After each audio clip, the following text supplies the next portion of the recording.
하나님의 말씀은 말이 아니고 말 이상의 것입니다.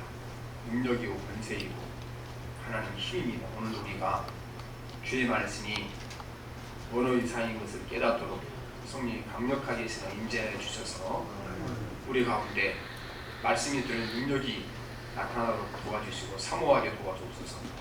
예수님 이름으로 기도합니다. 아멘. 지난주에 저희도 순복음교회에 조윤기 목사님 소천하셨습니다.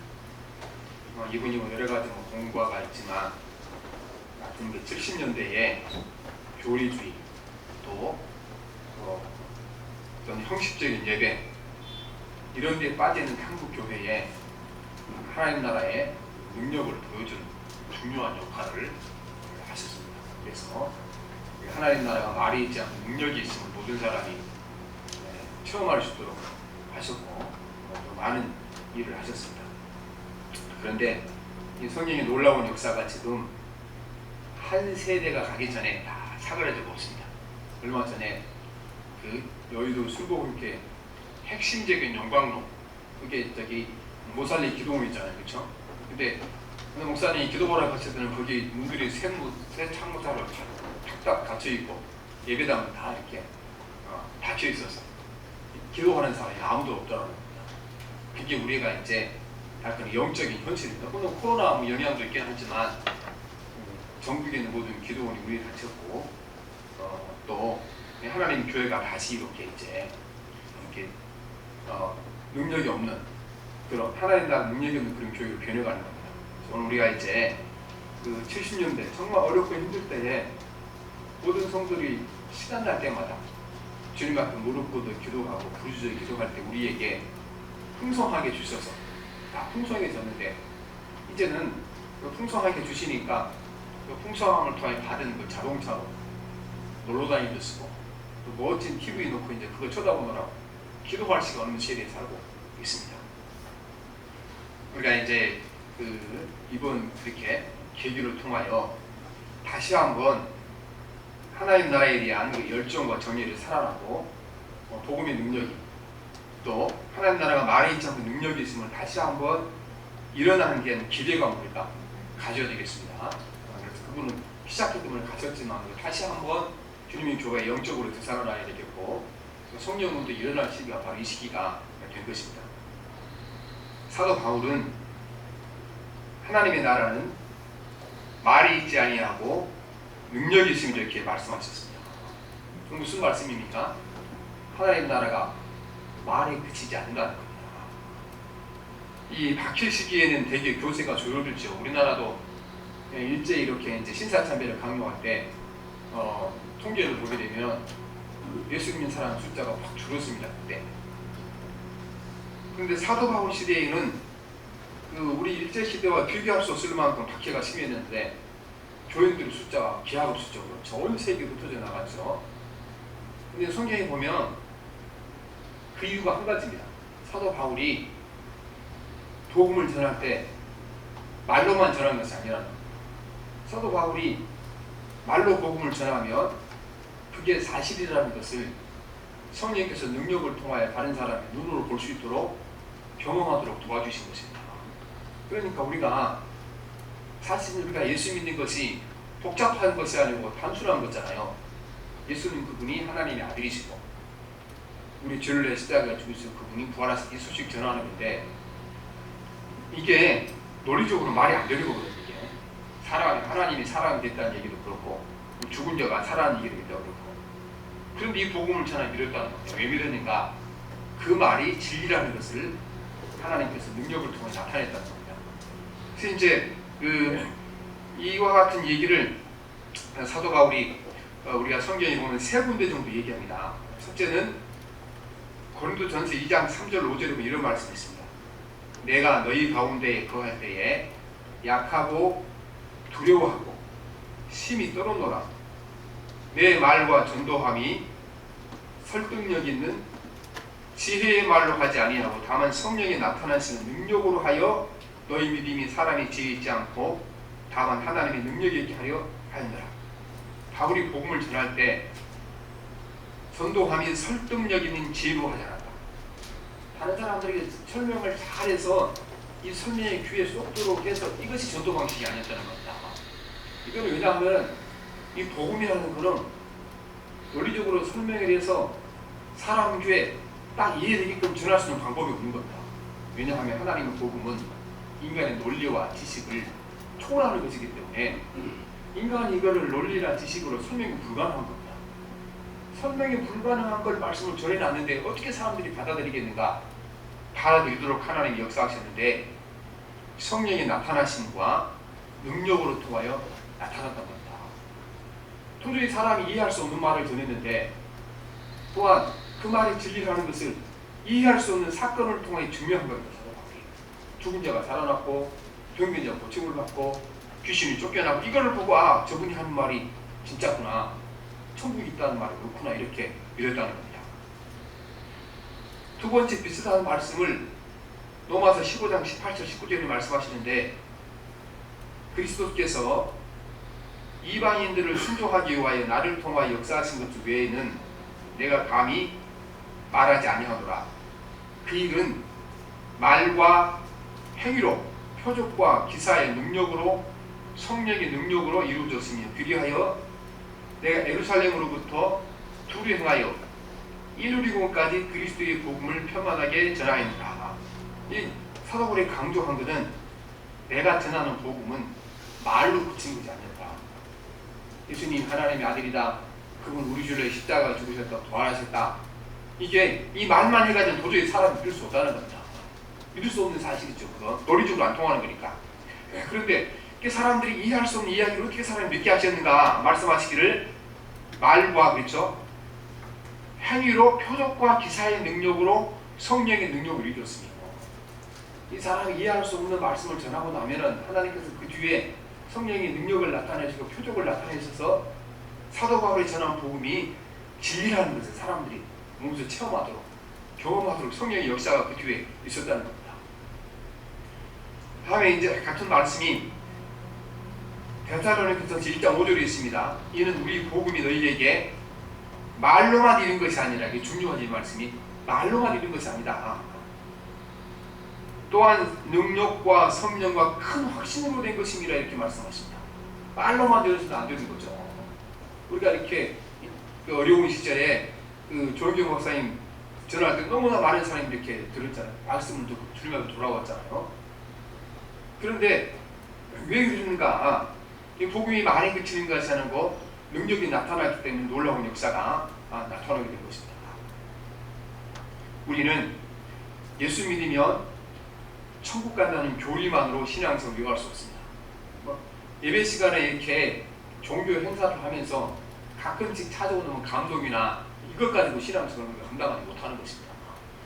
우리는 반드시 땅에 살아가는 동안 하나님 나라가 말에 있지 않고 능력이 있다는 사실을 우리가 경험해야 됩니다. 이게 경험되지 않고 우리가 신실한 신앙을 가질 수가 없게 됩니다.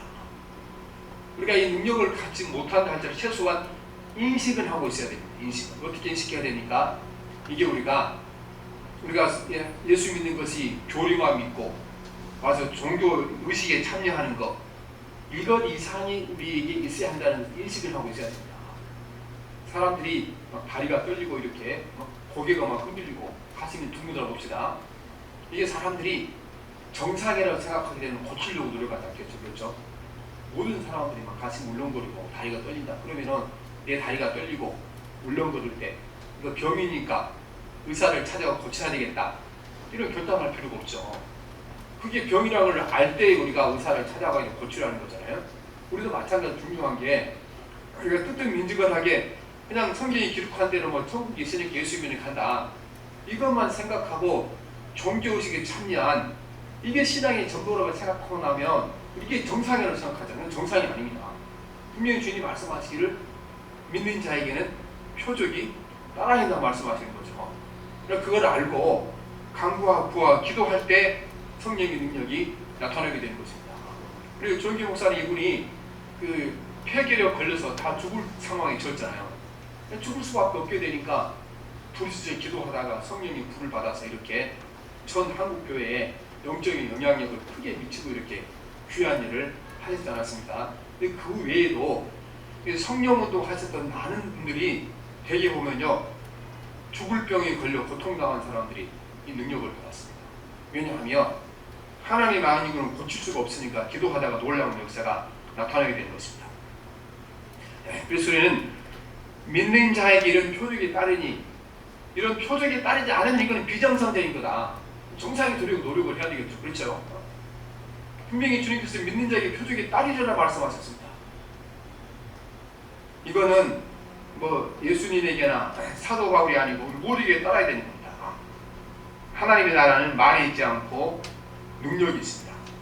오늘 말씀에 보면 표적이라는 말이 나오죠. 이 표적이라는 말이 무슨 뜻이냐 그러면, 우리가 예수 믿는다는 것을 다른 사람이 볼 수 있도록 나타나는 증거를 표적이라고 그렇게 말하는 것입니다. 표적이라.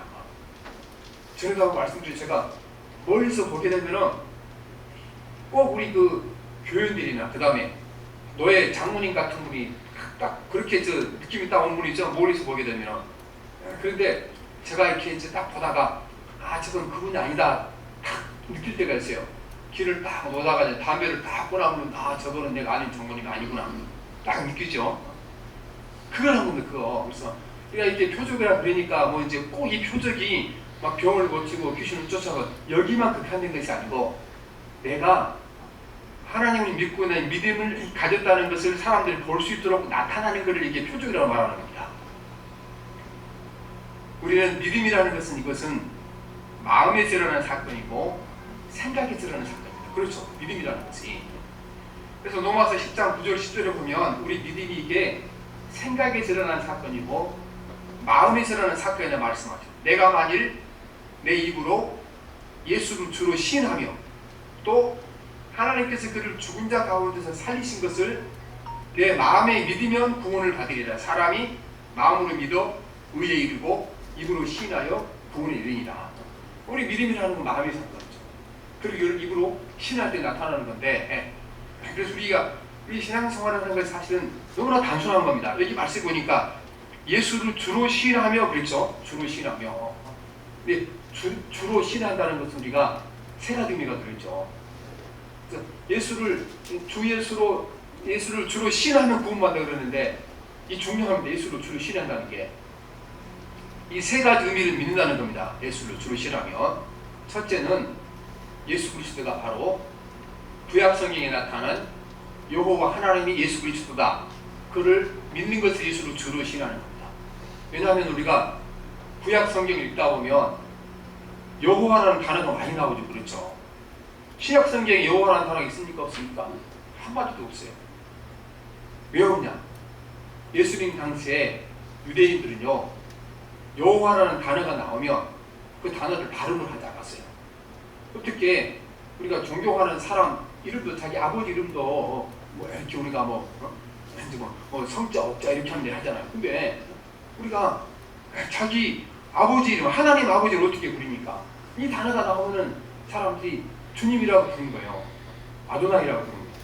그러니까 이 성경에 사실은 주라고 많은 단어들이 구약 성경에 말씀하시는 여호와 하나님이 가르치는 단어가 많고, 예수를 주로 믿는다는 것은 구약 성경에 나온 여호와 하나님 그분이 바로 주님이십니다. 그걸 고백하는 예수를 주로 믿는다, 그런 말씀인 것입니다. 그런데 이제 여호와 증인 있잖아요. 그렇죠? 그 사람들 성경을 보니까 아니 어떻게 신약 성경 여호와 한 번에 안 들어오냐, 우리는 구약 성경에 나온 여호와를 믿겠다. 바보 같은 소리예요.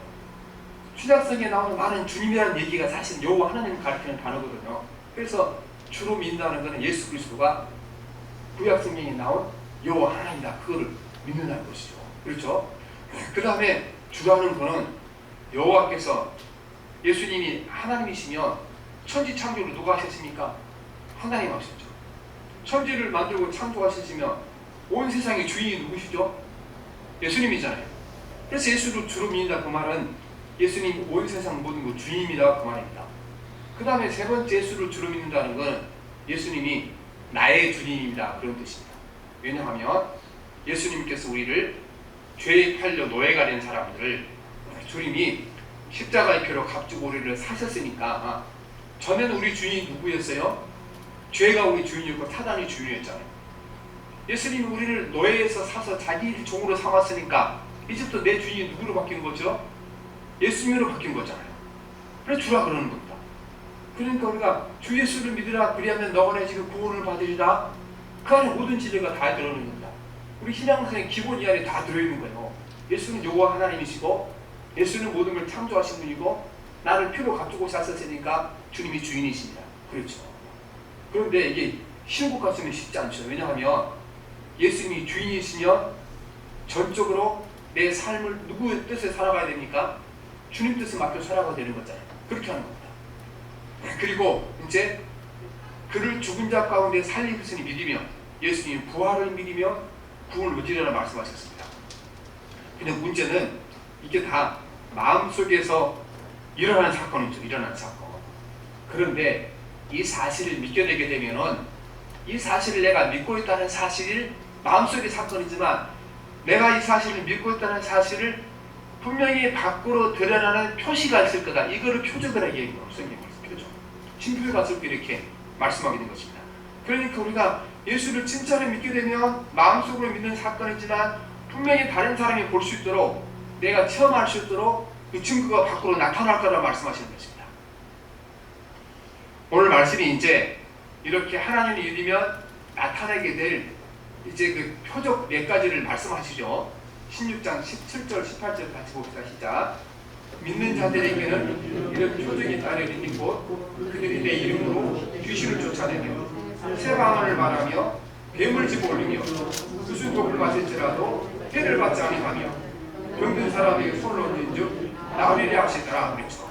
그래서 여기 이런 표적이 나타나는 말씀하시는데 그런데 이것은 예수님이 당시 가장 대표적으로 많이 일어났던 표적을 말씀하시는 것이고 사실은 다른 표적도 많이 있죠.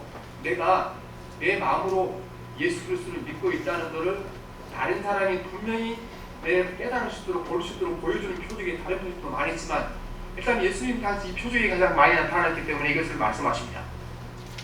그리고 예수님이 제자들이 복음을 전할 때 이 표적이 나타났습니다. 20절에 보면 제자들이 나가 두루 전파할세 주께서 함께 역사하사 따르는 표적으로 말씀을 확실히 증언하시냐 중요하죠.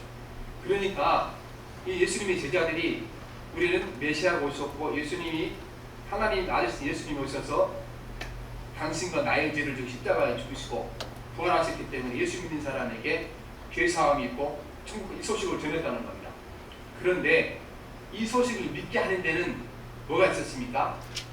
그 뒤에 표적이 따랐기 때문에 사람이 믿은 거예요. 표적이 따랐기 때문에. 그래서 보세요. 두루 전파할세 주께서 역사하사 따르는 표적으로 말씀을 확실히 증언하시니라 말씀하시죠. 제자들이 전하는 말씀이 진리라는 사실이 어떻게 증명이 됐습니까? 말로 증명한 것이 아니고 말씀을 전하고 나면 뭐가 따랐습니까? 따르는 표적으로 말씀을 확실히 증명해라 말씀하시니까 이 표적은 우리에게 꼭 필요한 겁니다. 예수님 당시 나타나고 특별히 사도 바울을 통하여 예수님께서 약속하신 모든 것이 다 나타났습니다. 첫째는 내 이름으로 귀신을 쫓아내게 말씀하셨는데 이제 우리가 사도 바울이 가서 말씀을 전할 때 귀신이 쫓아내는 능력이 나타났죠. 이 대표적인 이야기가 사도행전 16장에 보면 빌립보에 가서 사도 바울이 복음 전한 얘기가 나옵니다. 우리 성경이 빌립보서를 기록한 곳이죠.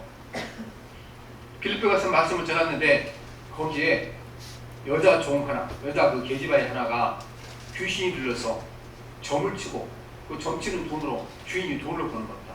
우리도 이제 무당이 되려 그러면 진짜 무당은 신내림을 받아야 무당이 되죠. 무당도 이렇게 이제 그 가짜가 있어요. 신내림도 안 받고 그냥 하는 건데 진짜 무당은 신내림을 받아야 되죠. 그러니까 그 도끼에 올라서 문제가 안 생기는 거잖아요. 신내림을 받아야 됩니다. 귀신이 영이 임한 거지만 그래서 이 여자에게 귀신이 영이 임했는데 사도 바울이 그 귀신에게 귀신을 나오라 했더니 즉시 나오게 되는 것이죠. 그래서 16장 이제 우리가 18절에 보게 되면은 그 바울이 심히 괴로워하여 돌이켜 그 귀신에게 이르되 예수 그리스도의 이름으로 내가 너에게 명하노니 그에게서 나오라 하니 귀신이 즉시 나오니라 말씀하죠. 그 주님이 약속하신 대로 사도 바울이 예수를 믿으니까 어떻게 나타났습니까? 증명하는 겁니다. 사도 바울이 복음을 전할 때 귀신이 나오는 그 능력을 보고 사람들이 어떻게 했습니까? 아, 저 복음은 진짜구나. 말로 이해가 안 가지만 믿은 겁니다. 우리가 복음이 사실은 사람이 봐도 이해가 안 되는 거죠. 하나님이 사람이 됐다는 얘기가 이게 말이 안 되는 얘기고, 또한 예수님이 죽음으로 말미암아 모든 사람들이 한 사람이 죽음으로 말미암아 죄 용서를 받았다는 얘기가 말이 안 되는 얘기고, 죽은 사람이 살아났다는 얘기가 말이 안 되는 얘기죠. 그런데 말이 안 되는 얘기가 진리라는 사실을 무엇으로 증명합니까? 이 기적과 표적을 통하여 증명합니다. 사실은 복음은 말이 안 될 수밖에 없는 겁니다. 왜냐하면 하나님이 하신 일을 사람이 말로 설명할 수가 없죠. 하나님이 하신 일을 사람이 논리적으로 설명할 수 불가능하죠. 만약 우리가 하나님 하신 일을 사람이 언어로 설명할 수 있다 그러면 하나님은 우리 언어 안에 갇힌 겁니다. 하나님 하신 일을 인간의 논리로 설명할 수 있다 그러면 하나님은 인간의 논리 안에 갇힌 겁니다. 하나님은 인간의 말 이상이고 인간의 논리를 초월하신 분에게 말로 설명이 불가능한 겁니다. 설명이 불가능한 걸 말로 표현하고 설명했는데 그래서 사람들은 다 이해할 수 없죠. 이해할 수 없는 걸 믿게 하는 것은 표적과 기사를 통하여 진리인 것을 믿게 하겠다 이렇게 말씀하고 계시는 것입니다. 그 다음에 새 방언을 말하며 말씀했는데 이 말씀은 사도행전 2장에 성령 강림 사건을 통하여 이루어지게 된 것입니다. 2장 3절 4절에 보면 마치 불의 혀처럼 갈라지는 것들이 그들에게 보여 각 사람이 하나씩 이마에 있더니 그들이 다 성령 충만함을 받고 성령이 말하게 하심을 따라 다른 언어로 말하기를 시작한다. 그래서 이 다른 언어로 말하죠. 물론 여기 사도행전 2장에는 이제 실제로 다른 언어로 사람들이 말을 했죠. 제자들이 다 아람어를 사용하는 사람들인데 수십 개국에서 예루살렘으로 예배하러 온 사람들에게 말을 전했더니 자기들 말을 다 알아들었으니까 방언이 새로운 방언이 나타난 겁니다. 고린도 전체에 가게 된 이 방언이라는 게 하나님과 사람과의 통할 수 있는 비밀 언어로 이제 그때 한 거죠. 다른 사람은 알아듣지 못하지만 하나님과 나 사이에 교회하는 걸 나타나게 되는 겁니다.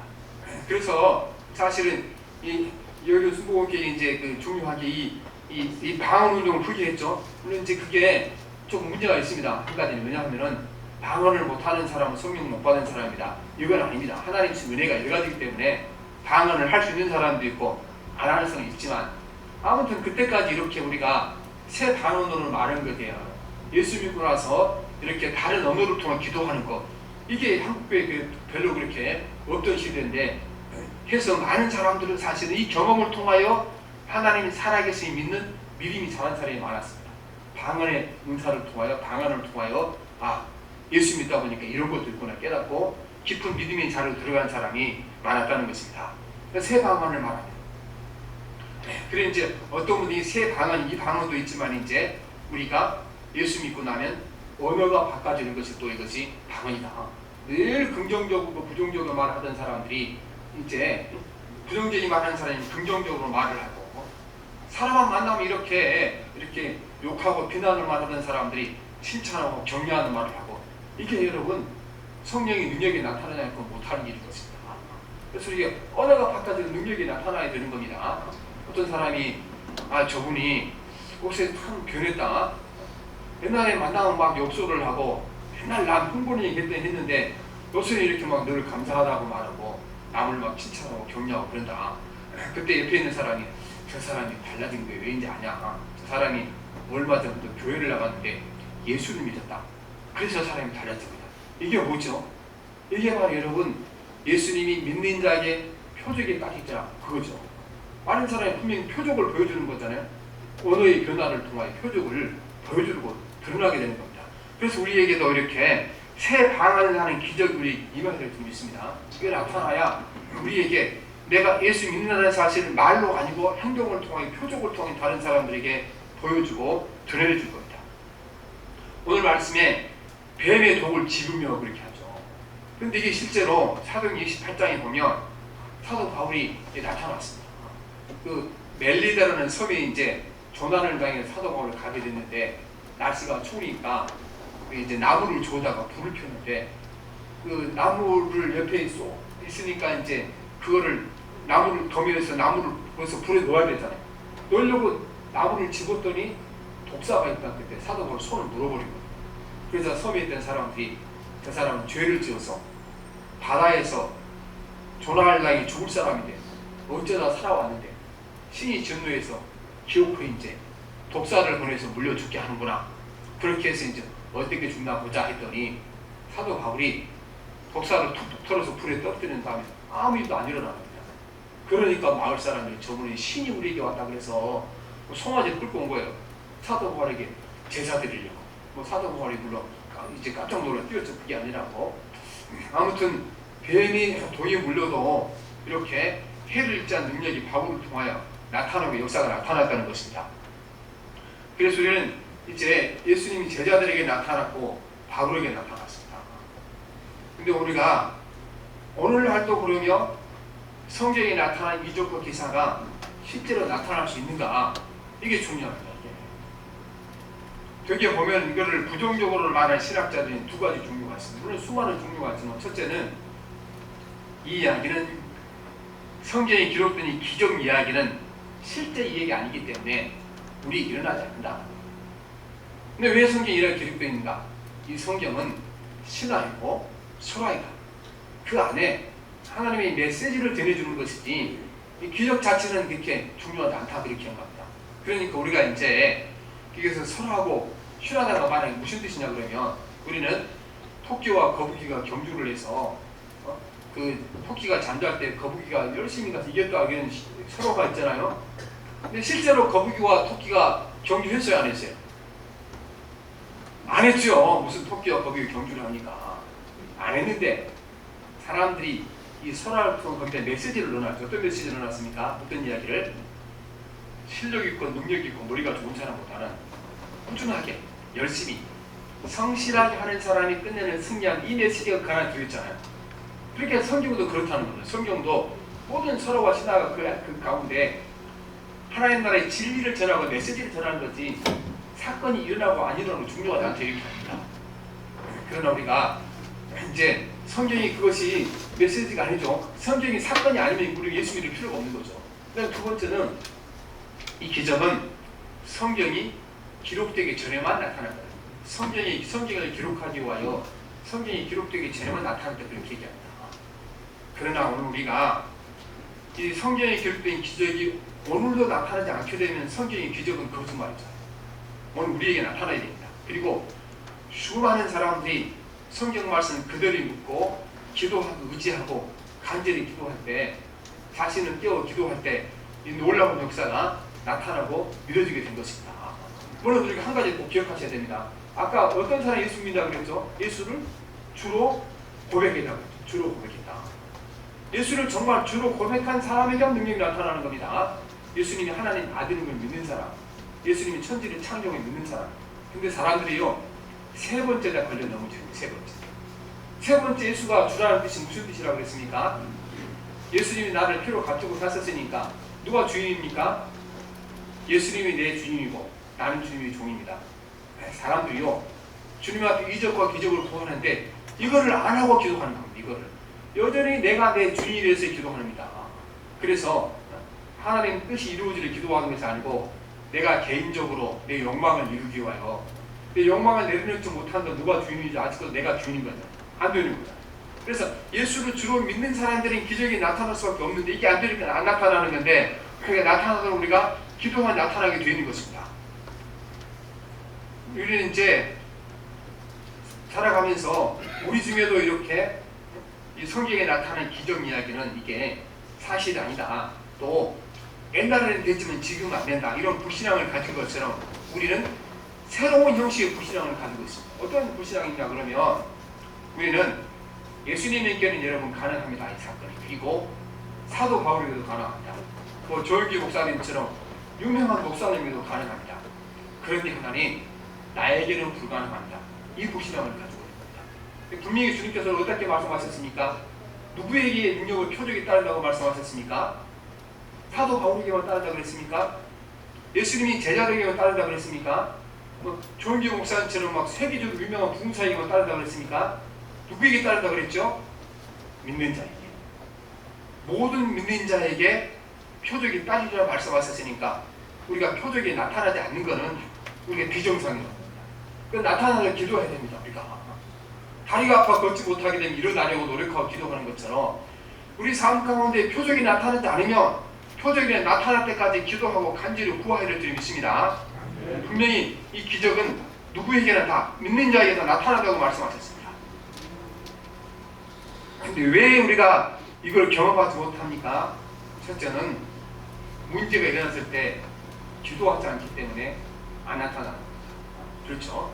우리가 이렇게 병들면 나 기도하고 고쳐달라고 하나님 기도하죠. 그 다음에 또 우리가 이제 아이들이 뭐 시험 본다 그러면 합격해달라고 막 기도하죠. 또 사업하다 어려워지며 사업이 열려달라고 기도하죠. 그런데 오늘까지 우리가 여기에 대해 너무 기도하지 않는 겁니다. 주님이 약속하셨습니다. 믿는 자에게는 표적이 따르다. 내가 마음으로 믿고 있지만 마음으로 있는 믿음이 다른 사람들에게 분명히 내가 믿는다는 것을 증명할수록 증거할수록 표적을 주신다고 말씀하셨으니까 그 표적이 따르도록 성령의 능력을 나에게 부어주옵소서, 성령의 권능을 부어주옵소서, 예수님께서 역사하소서. 그 기도를 거의 하지 않고 자랐다는 겁니다. 그렇죠. 우리가 이 기도하면 사실은 나머지 아이들 시험 보는 문제, 우리 악기비 열리는 문제, 사업하는 문제, 이거는 저절로 풀리는 건데 큰 기도를 하지 않고 작은 기도하고 살아온 겁니다. 이제 우리 이렇게 한 시대를 이렇게 영적으로 사로잡았던 이분들이 이제 떠나셨는데 우리 이제 사실은 그분이 떠나기 전에 벌써 그 영적인 기운이 다 식어버린 시대에 살고 있잖아요. 다시 우리가 하나님 앞에 간절한 열망을 가지고 살아야 되겠습니다. 다시 한번 우리 개인에게, 우리 민족에게, 우리 교회에게 성령의 불이 되살아나야 되겠습니다. 우리 한국교회 성령의 불이 이렇게 눈을 떠났지만 이제는 우리 각자 한 사람 한 사람이 성령의 능력을 받아 우리가 하나님 살아계신 것을 표적과 이적을 통하여 증거하고 나타나게 도와서 기도해야 될 줄 믿습니다. 두 번째는 여러분, 우리가 하나님께서 능력을 주셨는데 깨닫지 못한 거예요. 우리가 살아오면서 우리는 내가 예수 믿었기 때문에 그 증거로 수많은 기적 이적을 보여주는데 그걸 깨닫지 못하는 겁니다. 세상 사람들 이렇게 이제 사업에 성공하고 자식들이 이렇게 시험에 합격하고 그러죠. 그러면은 다 누구 능력으로 했다고 생각합니까? 자기 능력으로 했다고 생각을 하고 있다, 그 말씀이죠. 자기 능력으로. 그런데 사실은 우리가 그 뒤에 하나님의 능력이 있는 겁니다. 믿지 않는 사람이 일어난 모든 일도 하나님이 하신 거죠. 나에게 일어난 모든 일이 하나님이 하신 거죠. 그런데 우리가 예수 믿지 않는 사람들을 생각하는 겁니다. 아유, 내가 막 기도해서 우리 자식이 어려움에서 풀려나갔고 병에 나왔는데 가만히 보니까 예수 믿지 않는 사람도 기도 안 해도 병도 낫기도 하고 자식들이 잘 되기도 하니까 어떻게 생각하냐 그러면은 안 믿는 사람도 되는 건데 나도 기도해서 된 것이 아니고 그냥 하나님이 하신 것이 아니고 남들처럼 된 거지, 이렇게 생각합니다. 그러나 여러분, 성경에 보면 믿지 않는 사람이 일어난 일도 하나님이 하신 거다. 근데 그들은 모를 뿐입니다. 우리 예수 믿는 사람들이 나에게 일어난 모든 사건이 주님이 하셨다는 사실을 믿게 되게 되면 가만히 생각해 되면요, 우리 안에 놀라운 역사, 놀라운 능력이 일어났음을 깨닫게 될 줄 믿습니다. 그래서 우리가 이제 하나님께 기도할 때 그걸 간절히 소원하셔야 됩니다. 죽을 병에 걸린 사람들이 정말 그 병에서 낫기를 간절히 원하는 것처럼 우리가 소원해야 됩니다. 그래서 우리가 병들어 죽을 때 기도할 때 우리가 기도하는 방법을 바꿔야 됩니다. 하나님, 내가 병들어 죽게 됐습니다. 살려주세요. 그 기도보다는 훨씬 능력이 있는 기도가 뭔지 아니까, 하나님, 내가 오늘까지 예수 믿고 살아왔지만 이게 죽게 되니까 천국이 있나 없나 긴가민가 하고 또 마음이 두렵기도 합니다. 주께서 이 질병을 고쳐주시는 말미암아 내 마음 가운데 하나님이 살아계시고 내가 믿는 게 진리라는 것을 내가 확실히 깨닫게 도와주시고 내 주변의 모든 사람들이 내가 이렇게 벌떡 일어나는 걸 보고 하나님이 살아계신다는 걸 깨닫도록 내 병을 고쳐주시고 치료하옵소서, 이렇게 기도해야 되는 겁니다. 그래서 내가 병이 나는 것이 무엇이 되도록, 표적이 되도록, 기사가 되도록, 이적이 되도록 기도할 때 놀라운 능력이 나타낼 줄 믿습니다. 그러니까 우리가 기도할 때 이거 뭐 배도 그만 안 되고 배도 좋고 안 되는 그만, 그런 기도는 절대로 주님 응답하지 않습니다. 목숨 걸고 기도할 때 그 기도에 응답하실 줄 믿습니다. 그래서 야고보서 1장 6절 7절을 보니까 오직 믿음으로 구하고 조금도 의심하지 말라. 의심하는 자는 마치 바람이 밀 요동하는 바닷물결 같으니 이런 사람은 무엇이든지 죽게 먹기를 생각하지 말라, 이렇게 말씀하십니다. 그렇게 저도 살아가면서 정말 하나님 살아계심을 확신하고 살아갑니다. 근데 내가 성경에서 지식을 해서 그런 것이 아니고 가장 큰 믿음의 그 동력은 어디서 오는 겁니까? 제가 이렇게 이제 몇 번 간증한 것처럼 너무나 어려운 가정에 살았잖아요. 그래서 아무것도 앞길에 보이지 않는 가정에서 태어나서 자랐는데 그때마다 저 같은 기도 한 가지로 살아봤잖아요. 그렇죠? 근데 가만히 생각해서 보니까 지금까지 들었던 기도 중에 응답받지 않는 기도가 아무것도 없어요. 처음에 기도 드릴 때는 아유 참아 뭐 이런 기도까지 응답하시겠는가 그걸 들었었지만 시간이 지나 보게 되면은 간절히 기도한 기도 그 기도를 통하여 하나님이 살아계신 것을 내가 확신해야 되니까 이제 가르쳐줘서 하는 기도를 반드시 응답합니다. 그래서 제가 초신자들을 가르칠 때 항상 그렇게 가르칩니다. 당신이 오늘부터 이제 문제가 있으면 기도하십시오. 어떻게 기도하냐. 하나님 내가 처음 예수를 믿는데 이렇게 이 기도를 드립니다. 이 기도 응답하심을 말미암아 하나님이 살아계신다는 것을 내가 확실히 믿도록 이 기도를 꼭 응답해 주옵소서. 그래서 우리가 그 응답을 통하면 병이 낫고 뭐 돈을 얻고 이게 더 중요한 것이 아니고 우리가 기도해서 병이 낫고 돈을 얻고 또 어려움에서 헤쳐나오고 이거보다 더 중요한 것은 그 과정을 통하여 무엇을 얻게 됩니까? 그 과정을 통하여 우리는 표적을 얻게 됩니다. 내가 예수 믿는다는 표적을 얻게 되고 예수 믿는다는 증거를 얻게 되는 더 중요한 기적이라 주님이 있습니다. 그래서 여러분 우리는 이제 우리에게 표적이 나타나야 됩니다. 주님이 약속하셨습니다. 이제 우리 삶에 살아가면서 하나님 우리에게 살아가면서 내가 마음으로 예수 믿지만 내 자신이 분명히 내가 믿는다는 깨닫도록 내게 표적을 주옵시고 내 주변의 모든 사람들에게 나를 보고 내가 하는 말이 천국과 지옥이 있다는 사실을 분명히 믿도록 증거를 주셔서 기도를 드리겠습니다. 오늘 우리가 지금 이렇게 코로나 때문에 거의 복음을 전하지 못하고 살아가는데 이때도 복음을 전해야 될 것이 있습니다. 그래서 주께서 이렇게 말로만 전해서는 안 된다. 그 말에 반드시 표적과 이적이 따라야 된다고 말씀하십니다. 그래서 오늘도 우리가 여러분이 가진 모든 문제를 가지고 그쪽에서 표적을 보시기 바랍니다. 하나님 내가 질병의 문제, 가난의 문제, 자녀의 문제 이걸 내가 기도합니다. 주님께서 응답해 주시면 말미암아 내가 믿는 하나님의 살아계신 것을 체험하게 도와주옵소서. 내가 믿는 믿음이 주님이 말씀하신 부활과 영생이 진리라는 사실을 이 사건을 해결해 주심으로 말미암아 만약 하나님 만남으로 말미암아 체험하게 도와주셔서 그렇게 기도할 때 이 상황과는 분명히 주님이 약속하신 표적이 나타나게 될 줄 믿습니다. 감사합니다. 네, 살아계신 하나님 아버지 주께서 주의 복음을 전하고 제자들을 보내실 때에 말로만 전해서는 믿지 않는 사람을 아셨기 때문에 말로 전하며 표적을 주심으로 믿게 하시겠다고 말씀하셨습니다. 하나님 아버지 우리가 먼저 표적을 경험으로 말미암아 우리가 교리를 믿지 않도록 도와주시고 살아있는 믿음을 가지게 도와주옵소서. 하나님 우리가 진실로 귀신을 쫓아내는 능력이 임하게 도와주시옵시고 방언하는 능력이 임하게 도와주시옵시고 언어가 바뀌는 능력이 임하게 도와주시기 바랍니다. 내가 하나님과 예수 믿고 내 자신이 하나님의 자녀를 있음을 확신하도록 도와주시고 주변의 모든 사람들이 하나님 아버지 내 행동을 보고 내 언어를 보고 내 삶에 나타나는 기적을 보고 하나님 살아계신 믿도록 믿음을 도와여 주시옵소서. 이제 우리가 개인적으로 하나님 아버지 표적이 있는 성도가 되게 도와주시고 우리 교회가 예수님의 표적이 나타나는 교회가 도와주시옵시고 우리 한국 교회가 다시 한번 하나님 아버지 진실로 조영기 목사님이 전생에 나타난 표적이 나타나도록 도와주시고 이적이 나타나는 역사가 일어나게 도와주시옵소서. 예수님 이름으로 기도합니다. 아멘. 우리 백사